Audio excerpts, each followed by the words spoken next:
আমার গাছে কি সুন্দর থোকা থোকা আম ঝুলছে। আপনারাও কি দেখতে পাচ্ছেন? আমি কিন্তু দেখতে পাচ্ছি কত বড় বড় আমগুলো হয়েছে। আর এইগুলো দেখে আমার খুব লোভ হচ্ছে। এই গরমের ভিতর যদি আম মাখা না খাই তাহলে তো ভালোই লাগবে না। এই যে দেখুন কত বড় বড় আম হয়েছে আমার গাছে। এগুলো প্রত্যেকদিন দেখি ব্যালকনি থেকে, আর খুব লোভ লাগে। তাই ভাবলাম আজকের আমি আম মাখা বানিয়েই ছাড়বো, আর সেটা আপনাদের সাথে শেয়ার করব। আমার ভিডিওটি সম্পূর্ণ দেখবেন, কোনো প্রকার স্কিপ করবেন না। আরেকটি কথা আপনাদের বলে রাখি, আমার এই ভিডিওটি যারা ইউটিউব চ্যানেল থেকে দেখবেন তারা সবাই সাবস্ক্রাইব করে রাখবেন, আর যারা ফেসবুক পেজ থেকে দেখবেন তারা সবাই ফলো দিয়ে রাখবেন। এই যে আমি গাছ থেকে আম পেড়েছি সেটা আপনাদের সাথে একটু শেয়ার করলাম। অনেকগুলো আম পেড়েছি, কিন্তু একটা আমি আপনাদের সাথে শেয়ার করলাম।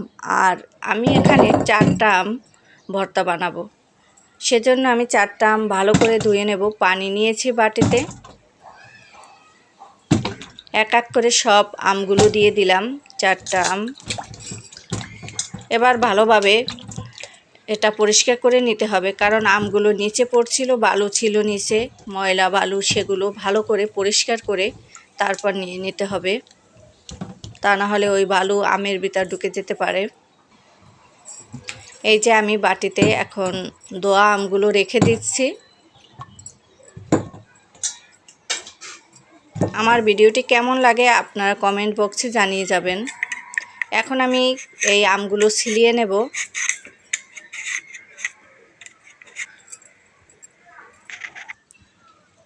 এই যে এটা আমি কাগজি লেবু নিয়েছি, দেশি কাগজি লেবু। আমগুলো সব ছিলানো হয়ে গেছে। এখন আমি আবারও ধুয়ে নিচ্ছি পানিতে ভালো করে। আর সাথে একটা দেশি লেবু নিয়েছি, কাগজি লেবু। এই লেবুটা কি করি আপনারা সম্পূর্ণ ভিডিওটি দেখতে থাকুন, তাহলে জানতে পারবেন। হাতে একটি গ্রেটার নিয়েছি, এই গ্রেটার দিয়ে আমগুলো ভালোভাবে কুচি কুচি করে নেব। এই যে আমগুলো কুচানো হয়ে গেছে, কিভাবে কুচিয়েছি দেখতে পাচ্ছেন। আর এখানে একটি আমি আমানদিস্তা নিয়েছি, এটায় আমি একটা কাঁচা জাল থেতলে নেব ফ্লেভারের জন্য। আমার মেয়ে আবার কাঁচা জালটা পছন্দ করে, ও বলল আম্মু একটু কাঁচা জালও দিও সাথে, সেই জন্য আমি কাঁচা জাল দিয়েছি, কিন্তু শুকনো মরিচও দেব। এখানে আমি একটি শুকনো মরিচ তা পুড়িয়ে নিয়েছি, এটা কিন্তু আমি তাওয়ায় দিয়ে ভাজিনি, কারণ পুড়ালে ঘ্রাণটা সুন্দর আসে। এই যে গুঁড়ো করে নিলাম।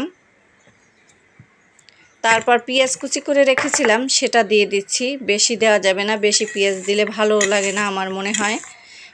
পরিমাণ মতো পেঁয়াজ দিতে হবে।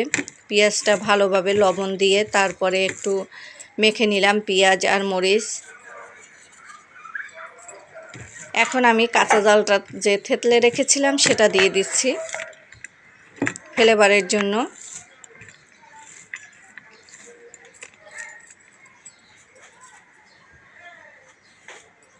এই যে আমি আগে আপনাদের কাগজি লেবু দেখিয়েছিলাম, সেই কাগজি লেবুটার ছোলা নিয়েছি, ছোলাটা আমি কেটে দিয়েছি ফ্লেভারের জন্য। দারুণ লাগে এভাবে আম ভর্তা বানিয়ে খেলে। এই যে এখন গ্রেটার দিয়ে যে কুচি করে রেখেছিলাম আমগুলো, সেগুলো দিয়ে দিচ্ছি সব। এভাবে কে কে আম ভর্তা বানিয়ে খান আপনারা সেটা কমেন্ট বক্সে জানিয়ে দেবেন। এই যে সম্পূর্ণ আমগুলো দেওয়া হয়ে গেছে। এখন আমি এখানে স্বাদ মতো লবণ দিয়ে দিলাম। এখন ভালো করে মাখিয়ে নেব, আর একটু সরিষার তেল দিয়ে দেব, ভালো লাগবে, গ্রান আসবে, খেতেও ভালো লাগবে। এই যে ভালো করে মাখিয়ে নিলাম। এই আম ভর্তাটা তৈরি করতে তেমন কিছু প্রয়োজন হয় না। এখানে নিয়েছি পোড়ামরিচ, কাঁচামরিচ, পেঁয়াজ, লবণ, সরিষার তেল আর কাঁচা আম কুচি। এই কয়টা উপকরণ দিয়েই সুন্দর করে একটা আম মাখা তৈরি করা যায়। দেখেন কালারটাও কত সুন্দর। এভাবে কে কে আম মাখা পছন্দ করেন আমার বাড়িতে চলে আসুন, না হয় আপনারা বাড়িতেই বানিয়ে খেয়ে ফেলুন। এভাবে আম মাখা বানানোর সাথে সাথে আমার মেয়েরা নিয়ে খেয়ে ফেলছে, ঝটপট করে খেয়ে ফেলছে। বলছে আম্মু এভাবে আম মাখা সবসময় বানিয়ে দেবা। এতটাই মজা হয়েছিল, এতটাই মজাদার হয়েছিল এই আম মাখাটা। আপনারা এভাবে আম মাখা কে কে পছন্দ করেন কমেন্ট বক্সে জানিয়ে দেবেন। আমার ভিডিওতে ভয়েস দিতে গিয়ে যদি কোনো প্রকার ভুল হয়ে থাকে ক্ষমা সুন্দর দৃষ্টিতে দেখবেন।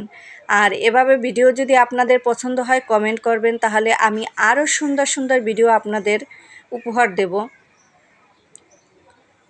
এই যে দেখুন আম ভর্তাটা কীভাবে কত সুন্দর হয়েছে, দেখেই মনে চাচ্ছে এখনই আবার খেয়ে ফেলি। আমি ভিডিওটা এডিট করতে যেয়ে মনে হচ্ছিল আবারও আমি আম ভর্তা খেয়ে ফেলি, এতটাই মজা হয়েছিল।